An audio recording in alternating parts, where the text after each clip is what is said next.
नमस्कार, MB news म्हणजे महाराष्ट्रातील बातमीपत्रामध्ये आपले स्वागत आहे। मी मंगेश बोबडे। बातमी बघण्यापूर्वी आमच्या लाईक आणि सबस्क्राइब करायला विसरू नका। तर पाहूया आजची विशेष बातमी।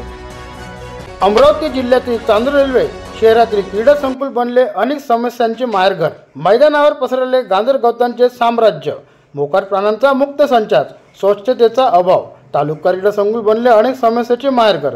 केव्हा बदलणार या क्रीडा संकुलची दशा? संपूर्ण बाबीचा आढावा घेतला आहे आमचे चांदूर रेल्वेहून विशेष प्रतिनिधी अतुल उज्जैनकर यांनी। तर बघा सविस्तर शेवटपर्यंत। MB न्यूज म्हणजे महाराष्ट्राच्या बातमीपत्रामध्ये आपले स्वागत आहे।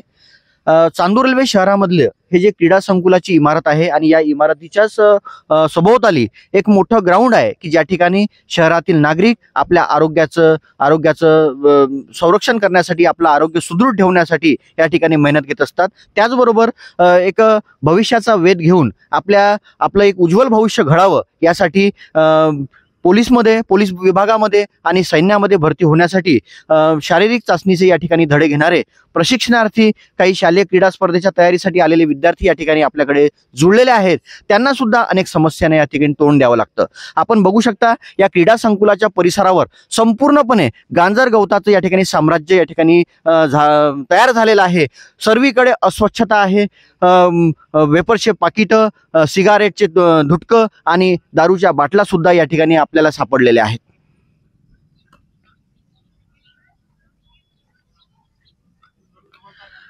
हे सर्व मेंटेन करण्याचं काम क्रीडा विभागाचं असून तरी पण या क्रीडा विभाग या ठिकाणी संपूर्णपणे दुर्लक्ष तर करत नाही ना, असा सवाल हे विद्यार्थी या ठिकाणी आपल्याला विचारत आहे। पोलीस विभागामध्ये भरती होण्यासाठी शारीरिक चाचणीचे धडे देणारे प्रशिक्षक आपल्याकडे या ठिकाणी जुळलेले आहे। आपण त्यांच्याकडून जाणून घेऊया की हे प्रशिक्षण विद्यार्थ्यांना देताना त्यांना कोणकोणत्या समस्यांना तोंड द्यावं लागतं। काय सांगू शकाल? सर, मी कळमगावरून येतो, मयूर किशोर कसबे बोलत आहे आणि मी रोज 5 किलोमीटर पहाटे 5 वाजता इथं संकुलवर येतो। त्यामुळे माझ्याकडे काही मुलं प्रशिक्षण घेण्यासाठी आहेत आणि माझ्याकडून जितकं होते मी तितकं त्यांना पण देतो। आणि त्यानंतर माझ्या गावामध्ये ग्राउंड नसताना मी चांदूर रेल्वे विभागमध्ये येऊन ग्राउंडवर येतो। त्यानंतर इथं आल्यानंतर ह्या ग्राउंडची दशा अशी आहे की याच्यावर घास उगवली आहे, गंजार गवत पूर्ण उगवलेला आहे आणि सकाळी पहाटे 5 वाजता येतो तर इथं लाईट पण चालू राहत नाही। इतकं मोठं हे बांधून ठेवलं आहे यांनी, पण हे लाईट वगैरे काही चालू राहत नाही इथं। आणि त्यानंतर आलो आम्ही आमचे इव्हेंट करताना, हा जे ट्रॅक आहे पूर्ण ट्रॅक जो यांनी बांधकाम केला 1 महिन्याआधी केला यांनी, पण असा केला की यांच्यावर पूर्ण मोठे मोठे बोल्डर आहे पडलेले, पुरे गोटे गोटे पूर्ण झालेले आहे याच्यावर। आणि आमच्या इकडे ग्राउंड नसताना आम्ही संकुल चांदूर रेल्वेवर 5 किलोमीटर दूरून येतो, प्रॅक्टिससाठीच येतो ना आम्ही इथं, आणि प्रॅक्टिस करण्यासाठी इथं। त्यामुळे आमच्या इकडे ग्राउंड नसल्यामुळेच येतो आम्ही काही रोडनं प्रॅक्टिस जर केली आम्ही सगळे इंजुरी चालली जाणार आहे सर। त्यामुळे आम्ही ग्राउंडवर येतो। ग्राउंडवर आल्यानंतर पूर्ण जे गड्डे मुड्डे सगळे सर याच्यानंतर पाय ओबड धोबड पुरून जाते पूर्ण। अशा काही घटना तुम्हाला आठवतात की बा या ठिकाणी हे जे दगड आहे या दगडामुळे बा एखादा प्रशिक्षणार्थी जखमी झाला आहे? असं सर, असं आम्ही खूप वेळा आठवड्यातून 1-2 दिवस आम्ही सर इंजुरीचं 100% जातो सर। आमचा पाय मुरगळण आणि आमचे पाय सुजणार आम्ही, आणि त्यानंतर कधी पाऊस आल्यामुळे याच्यावर 8-15 दिवस आम्ही प्रॅक्टिस पण करू शकत नाही सर। याने ग्राउंड भरून ठेवलं आणि पुन्हा ह्या ग्राउंडवर पूर्ण गोटे, पूर्ण गड्डे, पाऊसमुळे डोबरे संगले, आणि तिकडे जर कोपऱ्यात जाऊन बघितलं ना पूर्ण पाणी साचलं आता पण आहे। एक साईड चालावं लागते सर पूर्ण, एवढं पाय रस्ता पडलाय पूर्ण। बस ठीक आहे। आपल्याकडे काही प्रशिक्षणार्थी सुद्धा या ठिकाणी जोडून आहे, आपण त्यांच्याकडून सुद्धा जाणून घेऊया की हे प्रशिक्षण घेत असताना त्यांना सुद्धा अनेक समस्यांना तोंड द्यावं लागतं। काय सांगशील बेटा, तुला काय प्रॉब्लेम आहे? मी साहिल माटे, जावऱ्यावरून 14 किलोमीटरवरून मी सर प्रॅक्टिस करायला येतो रोज सकाळी 5 वाजताच। आणि इकडे आल्यावर पण असं होते की ग्राउंड करतो, पण हे ग्राउंड एवढं खराब आहे, कुठे गोटेच आहे, कुठे डाबच आहे। आणि आज माझा एवढा पाय लचकला सर की 2-3 दिवस प्रॅक्टिस पण करणं नाही होणार आहे माझ्या। कोणता, डावा की उजवा? उजवा सर। आता याच्यावर काही ना काही उपाय काढा तुम्ही। गावात ग्राउंड नसल्यामुळे तू बोलतो ना, या नाही बेटा। बरोबर। सध्या संपूर्ण जिल्ह्यामध्ये शालेय पावसाळी क्रीडा स्पर्धेचं सध्या वातावरण आहे. अनेक शाळांमधून या पावसाळी क्रीडा स्पर्धेमध्ये अनेक विद्यार्थी या ठिकाणी सहभागी होत असतात. आज या ठिकाणी एक इव्हेंट आहे. त्या इव्हेंट कोणता इव्हेंट आहे बेटा? 1500 मीटर आणि 3000 मीटर. 1500 मीटर आणि 3000 मीटरचा एक रनिंगचा इव्हेंट या क्रीडा संकुलावर या ठिकाणी होत आहे. आलं त्याच्यात. तर या ठिकाणी एक विद्यार्थी आहे ज्यांनी या शालेय क्रीडा प्रकारामध्ये या ठिकाणी भाग घेतलेला आहे. आपण त्याचं असं म्हणणं आहे की या ठिकाणी आज इव्हेंट आहे, पण या ठिकाणी कोणत्याही पद्धतीची तयारी या विभागाकडून या ठिकाणी केल्या गेलेली नाही आहे. आपण त्यांच्याकडून जाणून घेऊया.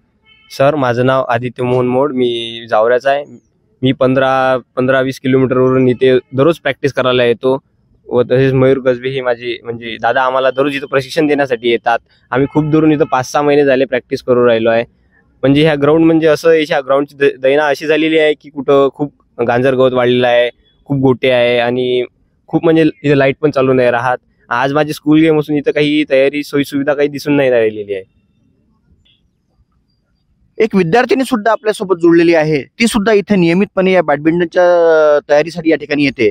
तिला सुद्धा अनेक समस्यांना या ठिकाणी तोंड द्यावं लागतं. काय सांगशील बेटा? आम्ही इथे रोज बॅडमिंटनच्या तयारीसाठी येतो, पण इथे आल्यानंतर आम्ही 2 राऊंड मारत असतो. पण इथे आल्यावर ग्राउंड पाहून आम्हाला असं वाटत नाही की आम्ही असं एक चक्कर मारावी, म्हणून आम्ही जास्त काही इथे तयारी करत नाही.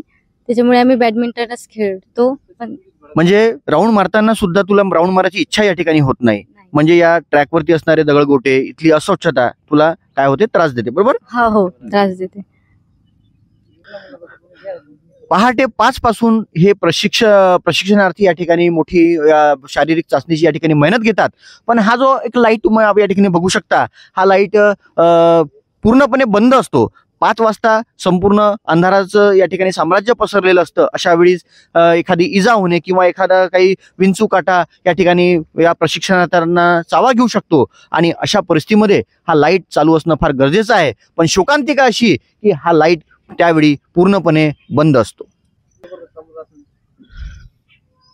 या क्रीडा संकुलवर येण्यासाठी हा जो विरुळ रोडचा हा जो मार्ग आहे, या ठिकाणचे पथदिवे सुद्धा अनेक दिवसांपासून बंद आहे. यावर हे विद्युत वितरण कंपनी दुर्लक्ष तर करत नाही ना, असा सवाल सुद्धा या ठिकाणचे नागरिक विचारत आहेत.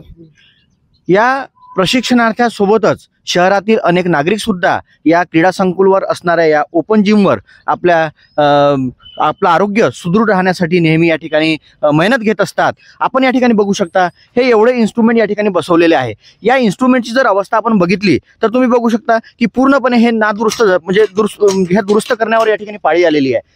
त्यानंतर हे सुद्धा या ठिकाणी याचे सुद्धा बेरिंग गेलेले आहे. याच्यामध्ये जर अशा परिस्थितीमध्ये जर एखाद्या नागरिकाने जर या ठिकाणी व्यायाम केला तर त्याला शारीरिक इजा होण्याचं या ठिकाणी घडू शकते.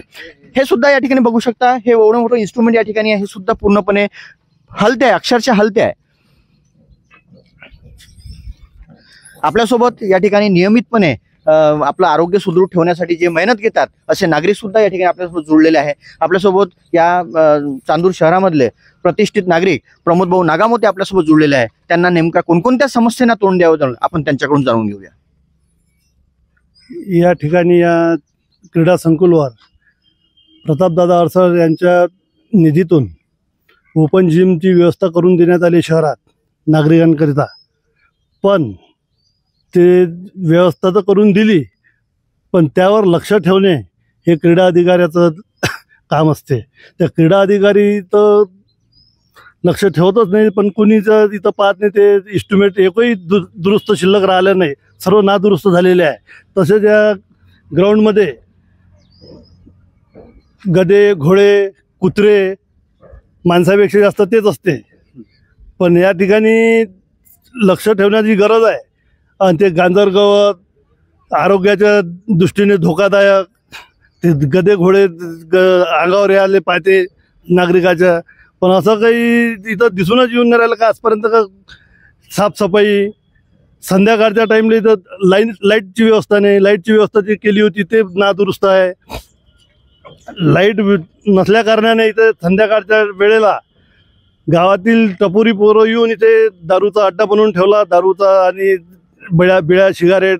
पण या ग्राउंडची काही व्यवस्था दिसत नाही. तसंच त्या एका बाजूला गेट या साईडला केलं, तिकडचे लोक, त्या रामनगरकडचे लोक हे असे फिरून इतक्या दूर येतात, तिकडून गेटची व्यवस्था करणे आवश्यक आहे.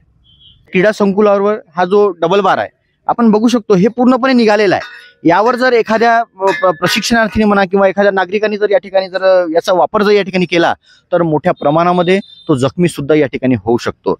ओपन जिमवर असणारे हे जे इन्स्ट्रुमेंट आहे, या इन्स्ट्रुमेंटचं मेंटेनन्सचं काम होणं फार गरजेचं आहे. पण हे काम नेमकं केव्हा होणार, या समस्या आपण पोचवलेल्या होत्या, पण अद्यापही कोणत्याच पद्धतीची सुधारणा या ठिकाणी झालेली दिसत नाही. आपल्यासोबत या क्रीडा संकुलाची नेहमी देखभाल करणारे, इथे या विद्यार्थ्यांना शारीरिक शिक्षणाचे धडे देणारे नंदूभाऊ स्वर्गीकर आपल्यासोबत जुळलेले आहे. आपण त्यांच्याकडून जाणून घेऊया. वारंवार या क्रीडा क्षेत्रामध्ये बरेचसे नागरिक मला म्हणतात की की हे इन्स्ट्रुमेंट खराब झाले, गाजरगवत वाढलं, साफसफाई नाही, काय नाही. पण आता माझ्याजवळ मर्यादित पैसा असल्यामुळे किंवा जास्त पैसा इथं निधी आम्हाला उपलब्ध नसल्यामुळे हा मी स्वतः निर्णय न घेता आम्ही क्रीडा अधिकाऱ्याला ह्या सगळ्या गोष्टी सांगत असतो की सर मॅडम इथे काम करायचं आहे, मॅडम हे करायचं आहे. म्हणजे क्रीडा अधिकाऱ्यावर सांगितल्यानंतर त्या ठिकाणून काही काय प्रतिसाद मिळतो तुम्हाला?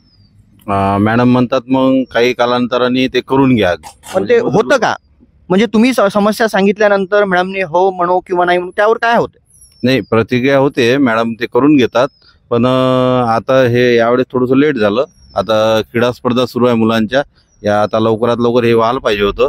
आता 1-2 दिवसात त्यांच्या क्रीडा स्पर्धा आहे, मुला शालेय टुर्नामेंट, तर मॅडम त्याच्यावर निर्णय घेतील लवकरात. असं सांगण्यात येते की ह्या क्रीडा या ओपन जिमवर असणारे हे जे इन्स्ट्रुमेंट आहे याचं मेंटेनन्सचं काम या ठिकाणी बरेचसे इन्स्ट्रुमेंट या ठिकाणी खराब झालेले आहे. तुम्ही याची कल्पना क्रीडा अधिकाऱ्यांना दिली आहे का? हो, वारंवार क्रीडा अधिकाऱ्याला हे इन्स्ट्रुमेंट खराब झाले, तुटले हे वगैरेची माहिती दिली आहे. आणि जो समजा ज्याच्यात अंडरमध्ये हे इन्स्ट्रुमेंट लागलेलं आहे ते लोक जेव्हा येतात तेव्हा ते म्हणतात की आमचं 1 वर्ष 2 वर्ष आम्ही फ्री सर्व्हिस दिली आहे म्हणतात. नंतर आता जेव्हा तुम्ही आम्हाला कंप्लेंट कराल त्यावेळेस तुमचं आम्हाला जे फी आमची राहते ते देणं गरजेचं असते. आता ते वरच्या लेवलवर क्रीडा अधिकारी आणि ते जे ठेकेदार आहे त्यांचं तिकडे कमिटमेंट आहे ते आम्हाला काही माहीत नसते या खालच्या लेवलवर. म्हणजे एकंदरीतच या क्रीडा संकुलावरती असणाऱ्या ज्या काही समस्या आहे त्याचा एक सूचना म्हणून नंदूभाऊ स्वर्गीकर नेहमी क्रीडा अधिकाऱ्यांशी चर्चा करून त्यांना सांगत असतात. पण त्यावर थातूरमातूर काहीतरी कारवाई करून ते गोष्ट त्या ठिकाणी लपवल्या जाते. तर बघत राहा अशाच विशेष बातम्यांसाठी MB न्यूज महाराष्ट्राचे बातमीपत्र. लाईक करा, सबस्क्राईब करा. धन्यवाद.